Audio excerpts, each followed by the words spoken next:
પણ નહીં આપે, કારણ કે મા કાર્ડમાં બધું કરાયું. હા, તો હવે સવાલ એ આવે કે આ બધા કાંઠા વિસ્તારના 1 લોકો 1 લાખ લોકો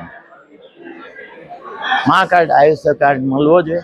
એ ઘણા બધા એ ફ્લોટર છે, પાછું આખા કુટુંબને આખા વર્ષમાં 10 લાખ સુધીની કવરેજ આપે મોદી સાહેબ. હા, વિશ્વ નેતા, વિશ્વગુરુ આપણા આદરણીય પ્રાઇમ મિનિસ્ટર નરેન્દ્ર મોદીની આ યોજના છે.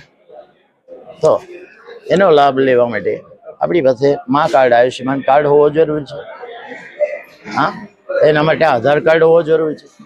ઘણાને એ બી ઠેકાણા નહીં હોય, એ બધુંનો તાત્કાલિક આધાર કાર્ડ ને આયુષ્યમાન કાર્ડ ઇન્સ્ટન્ટ 2-4 દાડામાં થોડાક જે કાઢી આપતા હોય ઇમિજિએટ એને થોડાક નાણાં આપવાના. કેટલા આપવાના? 3 થી 6 હજાર. તો કેટલા થાય?